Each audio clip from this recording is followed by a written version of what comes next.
Burası da Demokrasi Parkı diye geçiyor. Güzel bir manzarası var. Şöyle izleme şeylerinden koymuşlar 1 liralık. Gerçi artmıştır onların fiyatları. Manzarayı görüyorsunuz. Panama Gökdelenler şehri. Bayağı bildiğim böyle 360 derece neredeyse gökdelenlerle dolu, bayağı gelişmiş bir şehir. Yani sadece Orta Amerika için değil, belki de Güney Amerika da dahil, Latin Amerika bölgesinin en gelişmiş şehirlerinden biri, en zengin şehirlerinden biri. Yani kıyaslayacak olursanız Rio ile işte Sao Paulo ile falan kıyaslanabilir yani. Bayağı zengin bir şehir. Yani büyük de bir şehir, güzel de bir şehir. Tabii ülke olarak kıyaslanamaz. Çünkü nüfusları 4,5 milyon kadar. Bu nüfusun da 2 milyonu Panama şehrinde, yani başkent Panama City'de yaşıyor. Geri kalanı da ülkeye dağılmış bir şekilde. Dedim 4,5 milyon toplam nüfus, halkın %10'u siyahi burada. Afrika'dan gelen köleler, Karayip kısmına gelen köleler zamanla buraya yerleşiyor. %10'unu oluşturuyor nüfusun. %70'ini yerel halk, ancak İspanyollarla karışmış yerel halk oluşturuyor. Yani İspanyol sömürgesi zamanı yerli halkla üreyen İspanyollar bu ırkı oluşturuyor burada. Geri kalan %10'u falan işte Amerika'dan göç edenler, işte onlar bunlar beyazlar falan diyebilirsiniz. Öyle karışık bir halk var burada. Asyalılar da çok. Çinliler, Koreliler, Japonlar. Çünkü Panama şehrinde para var. Panama'da para var. Evet, para var dedik. Panama'da nasıl para var? Bir istatistik yapmışlar. Panama'da minimum geçim ücreti, 2 kişilik bir aile gibi düşün. 2 kişilik ailenin minimum geçim harcadığı aylık fiyat, ücret $1200 diyorlar. 1100-1200 dolar arası oynuyor diyorlar. Nasıl ayırmışlar? İşte minimum ev kirası $375 demişler. Yani o böyle $500 kadar çıkar iner. Bunun maksimumuna da $1000, hatta $1300 aylık ev kirası demişler. $400'ına yemek demişler. Yani o da günde $12 falan yapıyor sanırım. Şöyle hesaplayınca $13 falan yapıyor. $400 aylık. Normal biz günde 2 öğün yiyoruz. İşte minimum böyle bulduğumuz yemek $3,5-4. Böyle hani böyle pilavlı, etli, işte fasulyeli bir tabak yemek $4,5-3 o civarlarda oynuyor. Yani 2 öğün yediğini düşün. Biz minimum $8 kurtarıyoruz günü. Ancak insanlar burada 3 öğün, hatta 4 öğün, çayı kahvesi falan dahil o $12 minimum çıkıyor. Tabi artabiliyor. 20-30 dolar da harcanı vardır. Bunun $70'ına ulaşım demişler. Ulaşım işte taksi, metro var şeyde, Panama'da. Panama şehrinde metro var, bildiğiniz yer altından giden metro var. Çok gelişmiş değil, böyle tek bir ağ, gidiyorsun geliyorsun. Ona $75 demişler. Geri kalana da gezi demişler. Gezi, seyahat, yani çalışan biri için hafta sonları şöyle bir yere gideyim, sahile gideyim, fazladan bir kahve içeyim falan. Ona da $70 demişler 2 günlüğüne. Kalacak yer, yemek falan filan. Bu minimum, yani minimumu işte $1200-1100 arası bir rakama denk geliyor. Yani ben saçıp savuracağım, en lüks hayatı yaşayacağım dersen ona da $8000 yazmışlar yani aylık. Büyük para, yani o paraya her yerde yaşarsın. Dünyanın her yerinde yaşarsın $8000'a. Yani şunların en tepelerinde kalırsın her gün. En lüks yani tepelerinde de yemeğini yersin. Panama'da hayat böyle. Fiyatlar böyle. Pahalı. Neden pahalı? Çünkü ülkenin para birimi dolar. Kağıt olan para birimi. Bir de bozuklukları var. Balboa dedikleri. Panama balboası diyorlar. Bolboa. Balboaları var. Onlar bozukluk. Hatta var mı bende? Bakayım. Varmış. Amerikan doları dediğim bir para birimi. Bildiğin Amerika'dan getir buraya harca, aynısı yani. $1 Amerikan doları. $100 kadar bu böyle. Bütün kağıt para birimleri burada geçiyor. Bir de böyle bozuklukları var. Bu da $1. Bunun ismi Balboa. Yazıyor zaten üstünde. Bir Balboa yazıyor. Bir Balboa. Bu da $1'a tekabül ediyor. Yani ülkenin kuru $1 eşittir bir Panama Balboası oluyor. Yani bu sebeple direkt kaldırmışlar kağıt parasını. Tasarruf ediyorlar. Amerika'nın dolarını kullanıyorlar. Ülkenin asgari ücreti diye bir şey yok aslında. Çünkü Latin Amerika'da öyle bir şey yok. İşsiz sayısı çok fazla. Hani parayla işi olmayan yerli halk çok fazla. O yüzden öyle onları ortalamaya sokup belli bir ücret çıkaramıyorlar. Ortalama ancak insanların aldığı maaş aylık $800 diyebiliriz. Yani böyle bir taksici, otobüs şoförü, işte ne bileyim böyle McDonald's'ta çalışan bir işçi en az $800 kazanıyor yani. En kötüsü bu. Tabii o ücret $2000'a kadar çıkıyor. Kazananı $10.000 bile kazanıyor yani. Herhangi bir işte çalışan insan. Çünkü görüyorsunuz para birimi dolar ve gelişmiş bir şehir. Peki nereden geliyor bu zenginlik diyebilirsiniz. Panama aslında normal sıradan Latin Amerika ülkesi. Sömürülmüş İspanya zamanında 1500'lerden 1800'lere kadar sömürülüyor. 1821'de bağımsızlığını ilan ediyor İspanyollara karşı. O zaten tarih her yerde aynı Latin Amerika'da. Sebebi Simón Bolívar, işte farklı şeyler. Simón Bolívar da bu Gran Colombia bağımsızlığını ilan ederken Panama'ya ayak basmıyor. Ancak mektup yolluyor. Diyor ulan siz de bağımsızlık ilan edin diyor. Panama'da bağımsızlığını ilan ediyor. Ancak Kolombiya'ya bağlı bir şekilde bağımsızlığını ilan ediyor. Yani Panama diye bir ülke aslında yoktu. Sadece böyle İspanyolların sömürdüğü bir yerdi. İşte Kolombiya'da diyor Grand Colombia'yı kuruyorum diyor. Gelin bana katılın diyor. Panama'da onlara katılıyor. Öylelikle bağımsız olmuş oluyor. Ondan sonra 1903'e kadar Kolombiya'ya bağlı bir ülke. 1903'te de Kolombiya'dan bağımsızlığı ilan ediyor. Panama diyor, artık biz Panama'yız diyor. Ancak Amerika'ya bağlı bir Panama olarak hayatlarına devam ediyorlar. O yıllarda Panama kanalı kuruluyor 1900'lerde. Ondan sonra ülke kalkınmaya, zenginleşmeye başlıyor. Son 100 yıldır ülke uçmuş gidiyor. Hatta son 20 yıldır kanalın ücreti, yani kanaldan geçen gemilerin o toplam genel kazanılan para Panama'ya kalıyor. Önceden Amerika'ya bağımlı olduğu için Amerika sözleşme yapmış Panama'yla. Amerika'ya gidiyordu ücretler.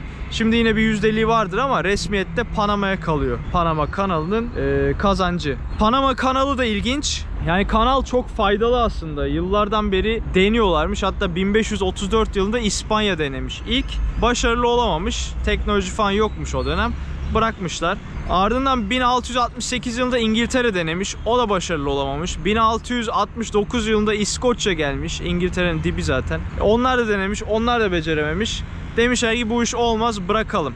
Aradan uzun süre geçmiş. Tabi o dönem işte İspanya'dan bağımsızlık falan derken Panama karışmış biraz. 1881 yılında Fransa gelmiş, denemiş. Fransa'da yapacak, olacak. Buradaki işte hastalıklardan dolayı bırakmışlar. Sıtma falan olmuş, sarı humma olmuş. Sebebini anlayamamışlar ancak asıl sebebi sivrisinekmiş. Sivrisinekten dolayı kanalda çalışan, o su birikintisi, pis su falan, o bölgede çalışan insan sayısının 22.000'i ölmüş. Yani adamlar 22.000 kişi Fransa'nın kanal açmaya çalıştığı dönemde ölmüşler orada. Ondan sonra Fransa da pes etmiş, bırakmış gitmiş.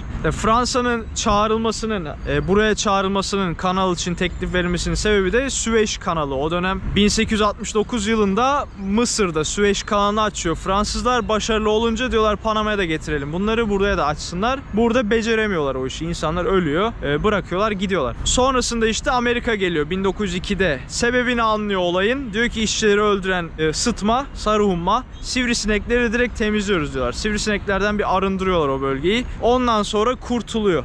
Çalışmalara rahatlıkla devam edebiliyorlar. Sonrasında da zaten 1904 yılında veriliyor Amerika'ya. 1914 yılında da 10 sene içerisinde kanal açılmış oluyor. Sonrasında tabii Amerika yaptırdığı için onların kendi sözleşmeleri aralarında. Hatta 1977'ye kadar Amerika'ya gidiyor ücreti, kazancı. 1977'den 1999'a kadar ortaklaşa böyle bir yüzdelik. 99'dan yani 2000'den bu yana kadar da artık Panama benim diyor. Bitti o iş diyor. Ele geçiriyor. Kazancı da çok fazla, yani ülkenin belki de gelirinin %50'sinden fazlası o kanaldan geliyor. Çünkü kanaldan günde 35-40 civarı gemi geçiyor ve bu 35-40 geminin taşıdığı konteyner sayısı 15.000 falan yapıyor. Yani 15.000 konteynerin geçtiğini düşün. Nasıl bir ücret kazanıyorlar günlük. Kanal gerçekten de faydalı bu arada. Yani normalde eskiden kanal yokken gemiler Arjantin'in dibinden, yani en güneye kadar inip Patagonya tarafından, Arjantin'den dönüp ondan sonra Pasifik'e geçiyorlarmış. 22.000 kilometre yapıyorlarmış toplam Amerika'dan çıkan bir gemi. Demişler bu böyle olmaz. Kanalı açmışlar Panama'ya. Hatta Panama'ya açmadan önce Nikaragua'ya açacaklarmış. Demişler biz bu kanalı Nikaragua'ya açalım. Ancak kanalın geçtiği yerde, yani açılacağı yerde çok çok fazla yanardağ patlaması oluyormuş. Nikaragua bildiğiniz gibi bu bölge hatta volkanik. İnsanlar ölmüş. O dönem çok büyük bir patlama olmuş. Hatta 40.000 kişi falan ölmüş yani böyle volkanik patlamadan dolayı vazgeçmişler Nikaragua'dan. Aslında Nikaragua'nın o hattı daha zekice, daha mantıklı bir hat yani. Daha kısa bir çalışmayla açılıyor. Hatta şu son sıralar Nikaragua'dayken de söylemiştim, Çinliler falan biz yapalım hallederiz, volkan sıkıntı olmaz deyip başlamışlardı. O da durdurulmuş, bırakmışlar onu da. Belki devam ederler ileride, bilmiyorum. Neyse, sonra Panama daha güvenli diye Panama'ya açmışlar kanalı. Arjantin diyordum. Aslında olay Pasifik Okyanusu'ndan Atlantik Okyanusu'na, yani Karayip Denizi'ne bağlanıp oradan Atlantik Okyanusu'na geçmekti. Ancak kanal olmadığı için, bir seçenek olmadığı için böyle Arjantin'in oradan 22.000 kilometre yapıp dönüyorlardı gemiler. Sonrasında kanal açılınca gemiler böyle ortaya kadar gelip dönmeye başladı. Amerika'nın gemileri 15.000 kilometre kar etti. Yani ne demek oluyor? 7.000 kilometre sadece yol kat ediyor demek oluyor gemiler. Oradan kıstıkları masrafın bir kısmını da Panama kanalına ödüyorlar. Hatta Panama kanalında özel gemiler de var. Amerika'nın yaptığı, Amerika'nın geçmesini istediği gemiler var. Çin ve Rusya gemilerinin farklı tarzında, onlara göre bir değişik, kanala daha uygun. Bunlardan günde 4-5 tanesi geçebiliyor kanaldan. 4-5 tanesi toplam 15.000 konteyner taşıyabiliyor. Yani tanesi 3.000 konteyner civarı taşıyabiliyor. Devasa gemiler bunlar. Uzun böyle, tam böyle kanalın genişliğinde olan gemiler. Böyle Panama'nın zenginleşmesi kanala bağlanıyor. Hatta Panama'nın ülke olması bile Panama kanalına bağlanıyor. Yani öyle şans yani. Nikaragua'dan geçseydi kanal belki şu an burası Nikaragua olmuş olacaktı. Ancak Panama'dan geçiyor. O volkan patlamasaydı Nikaragua şu an uçacaktı. Ancak şu an Nikaragua Orta Amerika'nın en fakir ülkesi. Panama ise Orta Amerika'nın en zengin ülkesi. Şans işte. Bir volkan patlıyor, 40.000 kişi ölüyor. Kanalın rotası değişiyor. Daha da çok çalışıyorlar. Sivrisinekten dolayı da burada 27.000 kişi ölüyor. Hatta 29.000 kişi ölüyor. 27.000 kişi ölüyor. Böyle kanalın hikayesi. Kanaldan dolayı da ülke zenginleşiyor. 5 yıl kanal için çalışıyor. Sonunda her şey bitti. Sonunda şehir çok güzel. Aslında Panama için, Panama şehri çok güzel şehir ama bütün ülke içinde sadece Panama şehir böyle, ama Pakistan bölgesi sadece indiğin insanlar var. Çok fakir. When you take a boat, it's really empty. Doğru, ülkenin doğusu, hatta kuzeyi ve doğusu, yani böyle bir ormanlık bölgesi var. Gerçekten yerliler yaşıyor. Ülke hatta onları salmış, yani özerk bölge ilan etmişler. Hiç alakaları bile yok. Yol yapmıyorlar, bir şey yapmıyorlar. Onlar öyle ormanda yaşıyor yerliler. Pre-Colombian diye geçiyor zaten. Onların nüfusu işte dediğim gibi neredeyse 2 milyon. Değil. Yani Panama şehri dışında yaşayan 2 milyon nüfusa dahil bu yerliler. And government also control only the Panama city. They don't care other bölgesi. Bu sebeple is really peaceful. Yani insanlar bana istiyorsan turizm içinde çalışıyor. Bana istemiyorsan they don't care. They just control by themselves. Pakistan ülke gibi. Bu arada Panama'nın doğusundaki sınırda Kolombiya dedik. Sınırı var Kolombiya'ya. Ancak karışık bir bölge. Bu arada ülke saati Orta Amerika'ya göre 1 saat oynuyor. Orta Amerika'da saatler genelde Türkiye'den 9 saat fark ediyordu sanırım. Ancak burada 8 saat falan oldu. Neyse 1 saat fark ediyor. Mesela Costa Rica'da saat şu an 1, ancak burada 2. Öğlen 2. Neyse, bunun sebebi de Kolombiya. Kolombiya'ya bağlı olduğu için Kolombiya ile aynı saati kullanıyorlardı geçmişte. Neyse, artık değişti ama zaman dilimi değişmedi. Hala aynı saati kullanıyorlar. Kolombiya sınırı var dedim. Kolombiya sınırı belki de dünyanın en karışık sınırı. Darien boşluğu dedikleri bir bölge var orada. O boşlukta yol yok. Yani aslında sınır var. Haritadan bakınca da böyle bir kara parçası var. Ancak ormanlık bir bölge. Ve kesinlikle geçilmiyor yani araçla falan. Geçen olmuş, hani turistler falan denemiş, ancak birçoğu ölmüş o bölgede. Ölüm sebepleri karışık. O bölge çok karışık. Dünyanın en çok yağış alan bölgesiymiş orası. Darien boşluğu, Darien Gap diyorlar. Kara parçası var ancak ulaşım yok. Bir sınır, polis, hiçbir şey yok. İşte ölüm sebepleri orada dünyanın en zehirli işte yılanları o bölgede yaşıyormuş. Örümcekleri, akrepleri, işte siyah akrep falan orada yaşıyormuş. Venom bir sürü bir şeyi sayıyorlar yani internette araştırınca. İşte hatta bu sosyalizm zamanı işte Nikaragua'dan geçen işte o Che'nin devrimleri falan, o bölgelerden kaçan devrimciler hep bu ormana geçmiş. O ormanda yaşamlarına devam ediyor diye söylentiler de var. Yani turist kaçırma muhabbetleri, insan kaçakçılığı falan, o tarz şeyler de varmış. Uyuşturucu ticaretiyle uğraşan mafyaların da bölgeleri varmış. Orada uyuşturucu trafiğinden dolayı da ölen insan çokmuş. Mesela 2013 yılında İsveç'te bir çocuğun alnına sıkmışlar, yani kafasının ortasına bildiğin sıkmışlar çocuğun oradan geçmeye çalışırken. Hiçbir koruma, hiçbir şehir, hiçbir şey yok yani. Tamamen orman. Ve yani diyorlar ki bisikletli bir çift falan böyle dağ bisikleti falan oradan geçmeye çalışmışlar. Diyorlar ki günde 100 kene falan yapışıyordu vücudumuza demişler yani. Hatta pes edip dönmüşlerdi sanırım onlar. 2 tane çift. Böyle arada turistler izin alıp geçmeye çalışıyor. Ancak çok tehlikeli, çok ölümcül, çok zorlu bir yol. Kaygan diyorlar işte, ıslak, yağmurlu, taşkın nehirler varmış. Bir anda hani ormanın içi su doluyormuş, tsunami gibi. Çok karman çorban bir yermiş. O yüzden ne yol yapmışlar, ne doğayla başa çıkabilmişler. Direkt orayı kesip atmışlar. O bölge aslında Alaska'dan çıktığınız zaman yola Amerika'dan Panama'ya kadar tek yoldan böyle gelebiliyorsunuz. O bölgede bağlansaydı Kolombiya'ya oradan geçip Orta Amerika'dan geçip Güney Amerika, Arjantin'e kadar ulaşım sağlanabiliyordu. Ancak o boşluktan dolayı, Darien boşluğundan dolayı bu ulaşım da kesilmiş oluyor.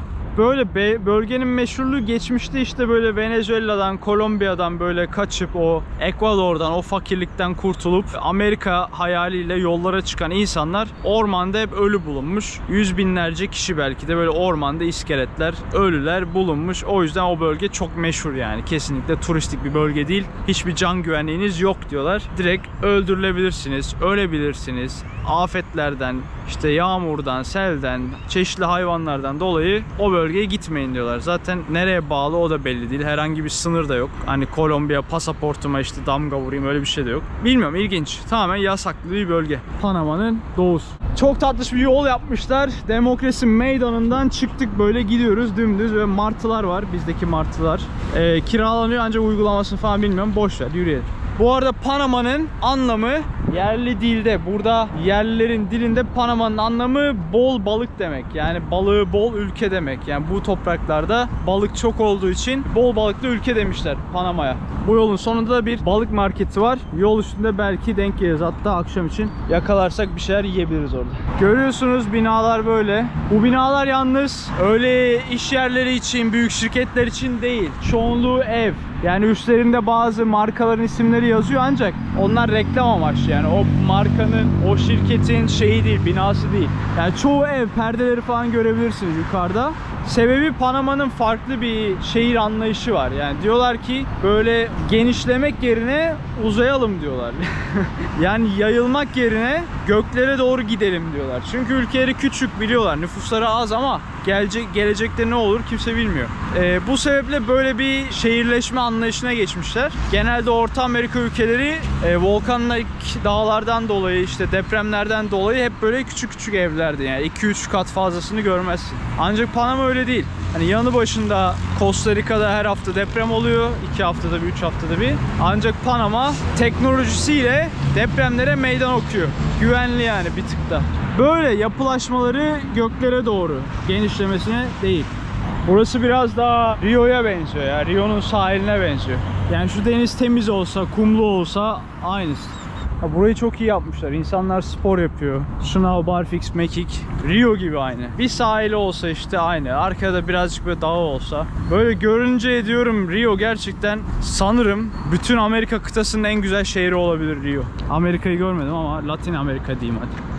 Eon'a verdim cüzdan, Eon alacak. Suratı tam Asya'da. Ola. $1. Yeah.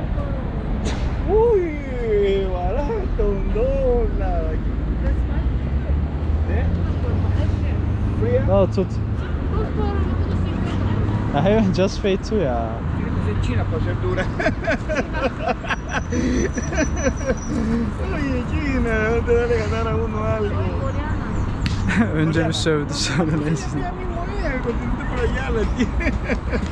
Tú, Estados Unidos. Turco. Turquía. Ah, la novela y todo. Están pegados. Sí, igual. Mucha afirmación de novela. Así mucho movie. Bonito. Bonito. Muy bonito, bonito. Sí. Desierto bonito, casas bonitas. Sí. Felicito, muy bonito, bonito, Gracias. bonito. Chinita, Gracias. Corea también. Muchas cosas bonitas ustedes. Sí, es verdad. Muy inteligente. Muy bonito. Muy inteligente, muy inteligente. Adios. Koreliler çok zeki dedi. Türkiye'de evler güzel dedi. Şeyde bize Türk dizileri var ya. Oradan bayağı biliyorlar bizi. Ya bütün Orta Amerika, hatta bütün Latin Amerika biliyor. Türk'üm deyince direkt o sizin Alev Alev dizisi işte, Kiralık Aşk onları falan söylüyorlar. Ya burada polis abiler de var. Bu arada Panama'nın askeri şeyi de yok. Askeri yok yani. Sadece ülkede polisi var. Bir de Amerika ordusu var. Böyle yine içecekleri falan satıyorlar abiler. Buenas. Çok sertti ya. Niye öyle sert baktı? Böyle silahları var. Arada böyle geziyorlar burada. Güzel. Liman aynı zamanda. Burada gemiler falan da var. Bu su da bu arada $1. Gördünüz mü? Bu arada fiyat normal yani. Heyon pazarlık falan yaptı ama yani büyük su. Yani 1 litrelik su. Markette, büyük marketlerde 50 cent yani en az 1 litrelik su. En dandiği böyle 40 cent falan. Büyük markette. Yani bakkala falan girsen 1 litrelik sular $1 yani. Bak şu sahildeyiz diye $1. Panama pahalı dedim size. Niye? Çünkü ortalama ücret $800 aylık. Su ihtiyacın olunca alıyorsun yani buradan. Ne yapacaksın? Öleceksin mi? Yok, ölmeyeceksin. Güzel. Gidelim. Bu arada biz böyle pazarlık falan yapınca arada ne pazarlık yapıyor milletle, işte YouTuber'sın o kadar para kazanıyor falan diyenler var. Ancak gezginlik öyle değil arkadaşlar. Savuramazsın yani. Gezginlik farklı. Bu pintilik de değil. Bu hesabını kitabını bilmek yani. Yoksa her yere böyle $3 $5 fırlatırsan ay sonunu göremen yani. Ya düşün, $1 küçük 500 mililitrelik su yani. Fiyatı bu. Yapacak bir şey yok. Seyahat pahalı bir şey. Ucuz bir şey değil. Hele ki Covid zamanında. Biz de böyle sıfırdan başlayan gezginler olarak Heon'un da öğrencilik zamanları falan bayağı fakirdik. O sebeple kanımıza işlemiş yani böyle sünnet, pazarlık sünnet. Heon'un da sünnet. Doğru. Çiçek ağaç dedi bak Heon. Tamam, bunun da artık çiçek ağaç. Abi bu nedir? Her saniye bir şey düşüyor bak. Bu nedir? İlk defa görüyorum böyle bir şey. Her saniye düşüyor bak. Şurada bir durayım 5 saniye. Görüyor musun? Bir tane oradan. Bir tane oradan. Kuş var diye mi? Yok. Kuş da kımıldamıyor. Orada bile değil. Bir tane buradan. Oradan 2. Şuradan 1. Vay, ilginç be. Özel zamanına denk geldik ha. Dökecek yakında hepsini böyle. Her saniye bir tane atarsan. Evet. 2. 3 arkaya. 4. İlginç. Kumda bir de baksana, şöyle kumdan çıkmış ağaç. Kum dökmüşler buraya. Çocuk parkı yani burası. İlginç değil mi? Her saniye çiçeği düşen ağaç. Sapsarı mis gibi olmuş burası. Müthiş ya. Görsellik kattı yani günümüze. Böyle araçlar abi içecek de satıyor. Buenas. Ha bu şey, karlı şey vardı ya Hanbe'nin denediği. Buza aynen. Şurup döküyor öyle. Buza tatlı tatlı yiyorsun. Güzel de aslında, aldır yani. De o da $5'dır. Panama fiyatları. Bak böyle güzel mavi acil şeyleri koymuşlar, butonları. Bir sıkıntın olduğu zaman basıyorsun, polis geliyor direkt motorla. Güzel ya, gelişmiş, mükemmel. Bak burada aha yakaladım. Tavuk otobüsü de var. Costa Rica'dan sonra yok diyenlere inanmayın. Heyon demişti. Ama ne de? Ancak var. Evet, çok var. O ama şehrin en ucuz ulaşım aracı sanırım. Yani aralara falan gidiyor, böyle küçük yerlere gidiyor. Bak bu tarz semboller var. Anlamı yerliler var altta, görüyor musunuz? Anlamı biz yerliler burada dünyayı kaldırdık, dünyayı taşıdık. Ancak dünyanın tepesinde de İspanyollar var gibi bir anlamı var. Eski mimari. Hani yerlilerin sayesinde böyle İspanyollar yücelmiş gibi bir anlam katmışlar. İlginç tabii ama doğru. Bu arada Panama yerlilerini soracak olursanız yerlilerin kıyafetleri böyle bak. Küçük kızımız pembe giyinmiş. Annesi videosunu çekiyor. Tek parça kıyafetleri var. Güzel bir yer burası. Tatlış Asyalılara benziyorlar biraz da. Beyaz, turuncu kıyafetler giyiyorlar. Göl var, çekik gözlüler ya buranın yerlileri. Ya Orta Amerika'da yerliler, aslında bütün Amerika kıtasına yerliler çekik gözlü. Güney Asya gibi aynı. Heyon, it's your ancestor. Yeah, ben yüzünde aynı. Heyon'la aynı. Küçük, gözler küçük. Yeah. Gözleri küçük, çekik. İlginç ya. Çok tatlı ya. Çok tatlı Tatlı ya. değil mi? Tatlı ya. Bak Panama yerlilerinin yöresel kıyafeti de şu arkadaki sakallı abi, gördünüz mü bak. Ha, kadınınki de o. Şu kıvırcık saçlı böyle. Bir abi de şurada yatıyor bu arada. Evsiz. Böyle şapkaları var. Gömlek bir kıyafetleri var. Şurada biraz İtalyan diyorum. İspanyol kadınına benziyor. Etekli metekli böyle uzun. Değişik. Böyle Panama'nın yöresel kıyafetleri de o arkada gördüğünüz gibiydi. Bu arada Panama'da bir şapka var. O gördüğünüz şapkanın bir tık farklısı Ekvador şapkasına benziyor. Meşhur şapka. 1903-4 yıllarında Franklin Roosevelt, nasıl deniyor tam bilmiyorum. Yani Amerika'nın eski başkanı. Buraya gelmiş, kanalın yapımının başlangıcında, yapım aşamasında diyeyim. Buraya gelmiş ve insanlar onu o şapkayla görmüş. Amerika şapkası tarzı. Ve demişler ki Panama'nın yöresel şapkası bu olmalı. O günden sonra Panama'nın yöresel şapkası o olmuş. Ancak şapkalar aslında Ekvador'da üretiliyor. Ekvador şapkası diye geçiyor. Buraya da satılıyor mu? Nasıl oluyor bilmiyorum. Böyle ablamız da çizimler yapıyor. Bak görüyorsunuz burada. Tatlış tatlış kare. Güzel. Panama'nın nüfusun %10'u siyahi demiştim. Siyahiler çok. Bak burada turistik şeyler satıyorlar. Yerlilerin. Ablamız kurmuş buraya. Burası Eskişehir dedikleri. Bak o gökdelenlerin kaldığı bölge şurası. Biz şu kısımdan yürümeye başladık. Şöyle sahil yolunu yürüdük. Buraya geldik. Burası da o ilk gösterdiğim sahnede demiştim ya, hastalıktan dolayı yıktılar buradan göç edip gittiler diye. İspanyollar buraya geldi. Yani şu an Eskişehir bu tarafta. Oraya gidiyoruz. Downtown. Burada yapılabilecek en iyi şey bisiklet aslında o yolda. 4 kilometre falan. Yürüyüş de güzel ama bisiklet fışk diye geçersin yani. Neyse böyle bak. Panama bayrağını görüyorsunuz. Abinin aracında da göstereyim size. Kırmızı, mavi. 2 tane de yıldız. Onlar da kırmızı, mavi, beyaz desenli. Böyle dalgalanıyor arkada. Güzel.